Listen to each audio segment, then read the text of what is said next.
నమస్తే, welcome to whistle. ప్రజాస్వామ్యంలో ఎన్నికలు ప్రజల పండుగ అంటారు.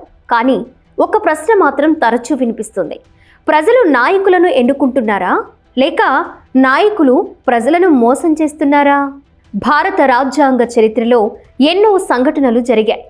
కొన్ని అవినీతి కుంభకోణాలు దేశాన్ని కుదిపేశాయి. కొన్ని ఎన్నికల హామీలు అధికారంలోకి వచ్చిన వెంటనే మాయమయ్యాయి. మరికొన్ని రాజకీయ పొత్తులు ప్రజల తీర్పును పూర్తిగా తలకిందులు చేశాయి. ఒక ఎన్నికలో ఒకరిపై తీవ్ర ఆరోపణలు చేసిన నాయకులు కొన్ని నెలలకే అదే వ్యక్తితో చేతులు కలిపిన సందర్భాలు ఎన్నో ఉన్నాయి. మేం చేస్తాం అని ఇచ్చిన హామీలు ఎన్నికల తరువాత పరిస్థితులు మారాయి అనే మాటతో ముగిసిన సందర్భాలు కూడా ఉన్నాయి. ప్రజల కోసం అని చెప్పి పార్టీల కోసం నిర్ణయాలు తీసుకున్నారని ఆరోపణలు ఎదుర్కొన్న ప్రభుత్వాలు కూడా ఉన్నాయి. అయితే అసలు రాజకీయ మోసం అంటే ఏంటి? అవినీతినా? ఎన్నికల హామీలు నిలబెట్టుకోకపోవడమా? పార్టీ ఫిరాయింపులా? కుటుంబ రాజకీయాలా? లేక ప్రజల భావోద్వేగాలను ఉపయోగించుకోవడమా? ఇక్కడే అసలు చర్చ మొదలవుతుంది.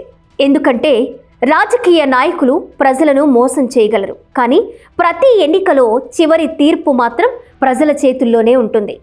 ఒకసారి మోసపోవచ్చు, రెండోసారి కూడా మోసపోవచ్చు, కానీ పదే పదే అదే నాయకులు, అదే హామీలు, అదే రాజకీయ నాటకాలు గెలుస్తుంటే అది కేవలం నాయకుల విజయం కాదు, ప్రజల జ్ఞాపక శక్తికి కూడా పరీక్ష.